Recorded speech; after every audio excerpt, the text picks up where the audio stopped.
What's up, guys? It's Crash, and I want to talk about Arena Breakout Infinite today and everything coming with Season 1. This is an incredible update, and I want to talk to you guys about if this is worth giving the game a second look in my case.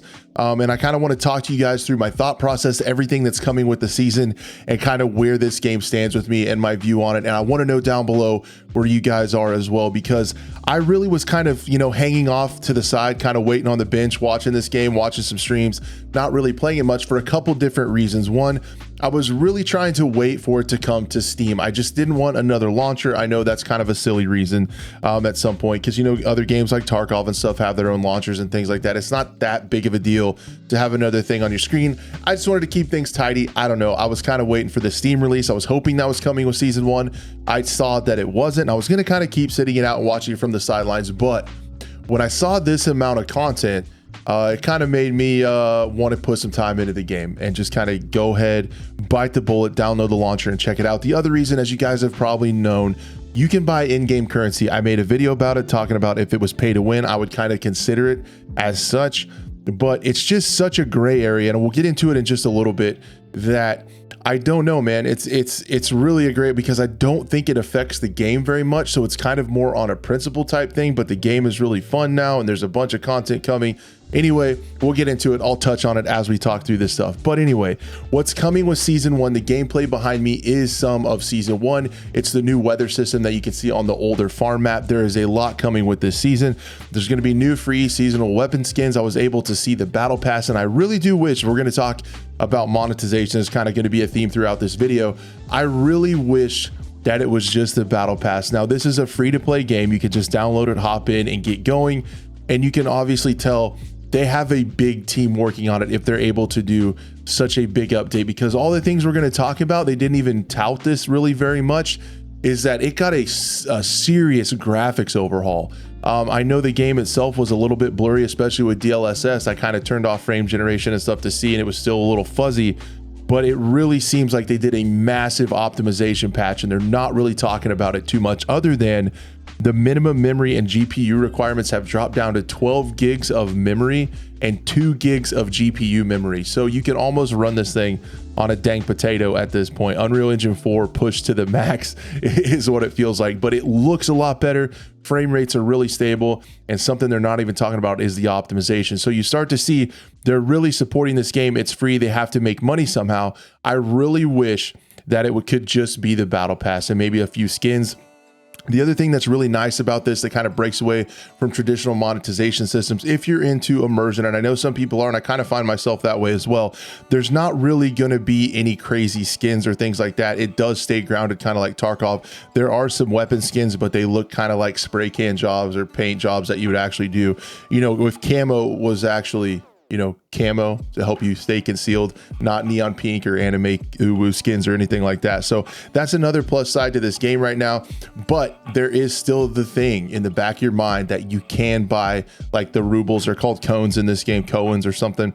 You can buy those in this game. So that's still in the back of your head. But let's go through this stuff, and then at the end I'll kind of talk about where I stand on this. I just kind of want to set the stage for that. So you got seasonal weapon skins coming. You got free weekly gear bundles. So what's really cool is they're adding a system. If you guys are familiar with Delta Force, they're adding a system where you can get like gear tickets and get a loadout quickly, get into the game. It's kind of a pre-made loadout. You can't really mess with it, but it's a pre-made loadout, and then you go in, you play with it. If you extract, then it's yours to keep. You can edit it and change it like that. So that's going to be coming, where you can get some of those every week.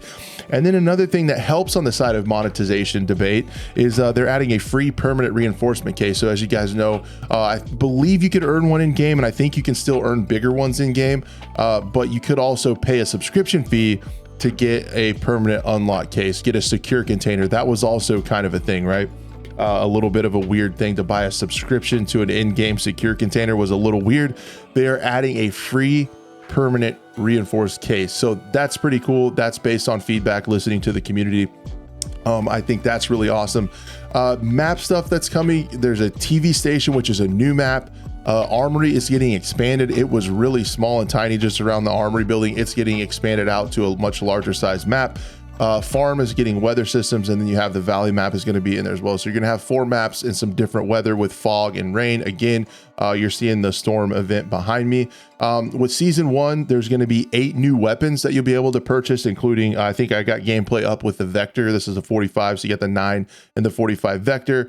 There's the newer QBZ is what I think the TO3 is, and then the MDR and several other like fan favorite type weapons are coming in. So I think that brings a total up to 50 some weapons and like 700 possible mods you can do to weapons or something crazy like that. So there are a lot of guns. Female characters are coming. It's not as controversial topic as people on Twitter make it out to be. I mean, if you want to play as a girl, I don't know why you shouldn't, especially if you're a female player and want to feel kind of immersed like it's your character or whatever. So female skins are in the game. I think that's just fine. Farm assault and armory assault. So there's 2 kind of like arena type modes where you're just fighting around like the small armory building or the grain silo on farm. So it's just like a really smaller version of that. And then you got the fog and the storm. There's going to be new season tasks, so they completely revamped the mission system. So the missions look almost like a flow chart, and you can kind of see where you're heading and working through the different missions. And then new cheater compensation. And I have seen on Twitter, you guys who play this a little bit more lately, I really do think I'm going to put some time into this game now, but if you talk about cheaters, right? Like that's always a really big thing. This has the Ace anti-cheat from Tencent. And I've heard on Twitter really good things about the anti-cheat in this game. I do know you guys will probably all have anecdotal evidence that you've seen cheaters. I think cheaters are in every single multiplayer online game. That's not something that's really a very big surprise, but they're adding cheater compensation. So if a cheater gets caught, they're going to let you know and you're going to get some rewards back. You'll probably get your stuff back and they'll kind of help ease that just a little bit. The other thing that I noticed in this game that Tarkov doesn't have and a lot of other ones don't have is it was so freaking nice to be able to do 2 things: to spectate your teammates after you die and be able to watch them and kind of hang out with them as they finish out the raid. Because if you die, you know, it's kind of brutal in Tarkov. Everybody, if you die, your teammates are just like, okay, I'm gonna grab your stuff and get out really fast. But this case, you kind of still were in it, right? You're still hanging out with your friends and watching what they're up to, as well as a kill cam. Super nice, because I know in Tarkov and other extraction shooters and even battle royale, sometimes without a kill cam, if you die, it's like, man, that was really sus. Like that feels like that was a cheater. I didn't even see that person. Well, in this one, you get a delayed kill cam, so you can't give comms off of it, but it does give you a peace of mind. Like, oh, that guy was in a weird angle. Like I didn't know, I didn't see that guy up in the tree or something like that. So it really gives you that peace of mind. It's a lot easier to spot cheaters. And I really like those 2 features. And I think they're kind of undersold. They've been there while they're not new at this season, but when I was putting some time into this game, I noticed I really did like those. The thermals are getting a little bit of a nerf as well, which I think is really important. But the new maps look really good. The optimization is awesome. Getting the armory expansion will be really nice. It kind of takes the map from like a factory type map to like expanding it out. It kind of looks, with the radar station in the middle and stuff, it kind of reminds me of Reserve from Tarkov. So it's kind of feels like it's about that size.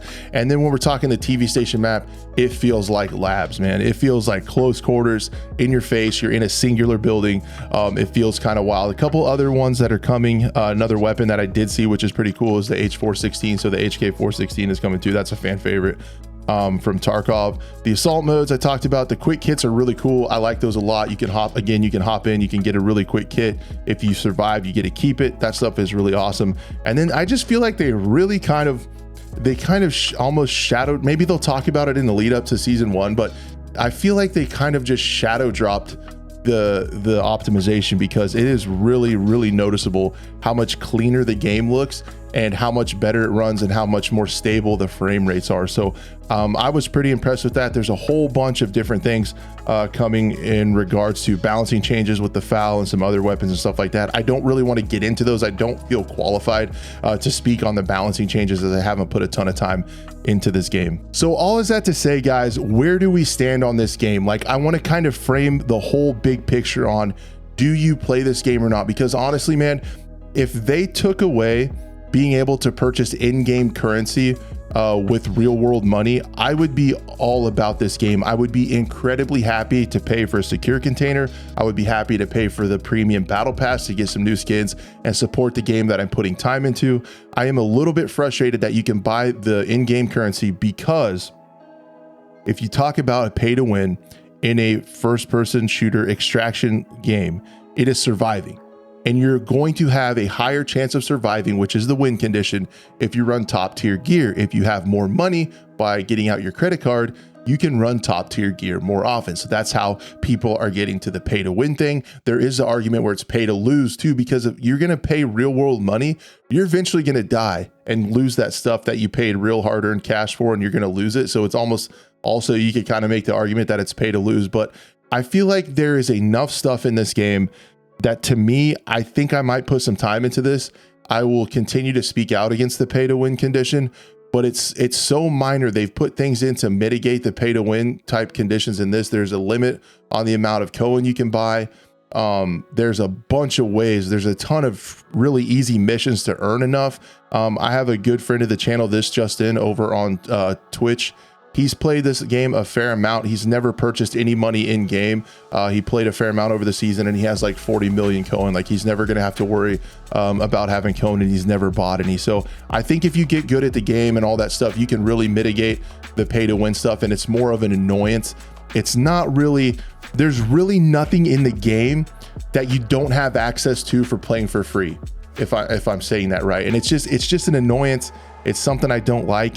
It's honestly probably going to keep me from purchasing the battle pass and purchasing any kind of skins or anything like that, because I really don't like it. And if they took that away, I would be more than happy to make some purchases in the game with cosmetics wise and battle pass wise to help support it, because there's a lot of content going into this game. They're not charging anything for it off the top. And then again, you kind of have the overarching thing behind the scenes that it is Tencent, who's also taking over a lot of things in the gaming industry. But at the end of the day, if you're looking at the game itself, even though you can buy in-game coin, you can also earn them in game. So I'm just kind of talking myself in circles, but trying to get my head around this thing, because it's so annoying to be able to buy in-game currency, but everything else is so awesome, because even though you can buy it, you can still earn and buy everything in-game by just playing too. There's nothing you have access to by paying that you don't if you just play. So that's what I'm trying to say. I really am interested down in the comments where you guys sit on this. Please let me know too if you would like to see more content covering things coming to this game, because I put some time into it, and I really do think that I do want to put some time into this game. I am very, very impressed content wise with this game. What's coming to season 1 is really good, and I kind of just scratched the surface. There's still some more things that they haven't revealed yet coming to season 1, but dude, everything, like the new maps, the new weapons, the free secure container, all that stuff is a big W in my opinion. Let me know down in the comments below, if I put time into this game, will you hate me and call me a pay to win shill? I can't handle that, guys. Anyway, if you made it to the end of the video, thank you so much. I'd love to see you next time.